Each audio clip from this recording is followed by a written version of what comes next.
Bayangkan sebuah desa yang tenang di Jombang, Jawa Timur. Udara malamnya sejuk, tetangganya saling menyapa, dan sebuah rumah terlihat biasa saja seperti rumah-rumah lainnya.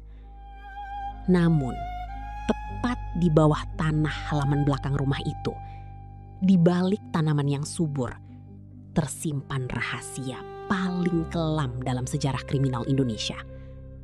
11 nyawa tamat di tangan satu orang. Tahun 2008, Indonesia belum mengenal algoritma TikTok atau viralnya Twitter seperti sekarang. Namun, satu nama berhasil mencengkeram rasa takut seluruh negeri. Ferry Itham Henyansyah, atau yang lebih kita kenal sebagai Ryan Jombang. Bagaimana mungkin seorang pria yang dikenal sopan, pandai mengaji, dan berpenampilan necis menjelma menjadi jagal paling berdarah dingin yang pernah ada? Dan yang lebih mengerikan, apakah dia benar-benar beraksi sendirian? Semua bermula pada Juli 2008 di sebuah lahan kosong di Jakarta Selatan. Bau busuk yang menyengat menuntun warga pada sebuah kantong plastik dan koper. Di dalamnya terdapat potongan tubuh seorang pria bernama Heri Santoso. Mutilasi ini sangat rapi, menunjukkan pelaku yang tidak panik saat melakukannya. Polisi bergerak cepat. Jejak digital penggunaan kartu kredit korban menuntun tim buser ke satu nama, Ryan. Saat ditangkap, Ryan tidak melawan. Dia tersenyum. Sebuah senyuman tenang yang kelak akan membuat bulu kuduk para penyidik merinding. Ryan mengakui membunuh Heri karena cemburu dan urusan asmara. Kasus selesai? Belum. Ini baru permukaan dari gunung es yang sangat besar. Masyarakat mengira Ryan hanya seorang pembunuh mutilasi impulsif di Jakarta. Namun, insting penyidik mencium aroma yang lebih busuk.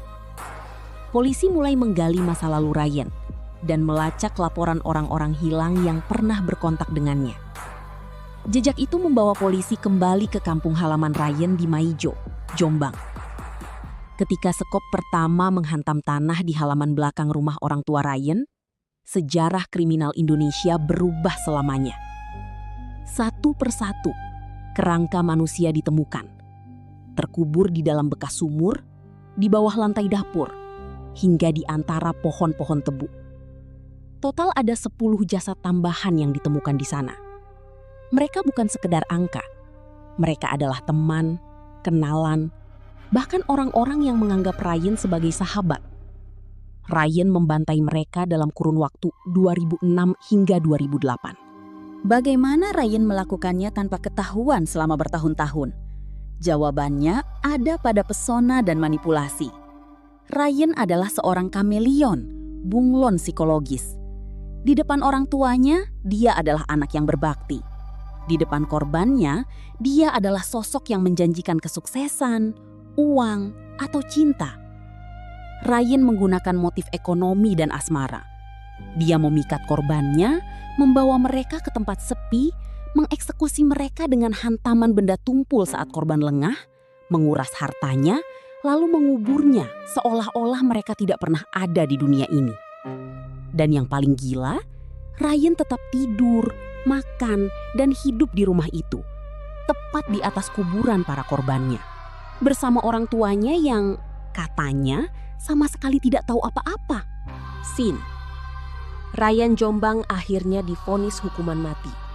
Namun, hingga hari ini, saat ia mendekam di balik jeruji besi menunggu waktu eksekusi, banyak potongan teka-teki yang belum terjawab secara memuaskan.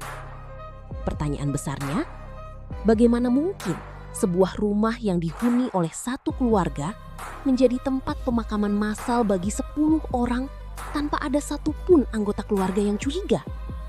Apakah bau busuk itu bisa disembunyikan begitu saja selama 2 tahun? Atau apakah ada rahasia lain yang ikut terkubur bersama para korban? Menurut kalian, mungkinkah seorang pembunuh berantai beraksi se-ekstrim ini di rumahnya sendiri tanpa bantuan siapapun? Tulis teori kalian di kolom komentar.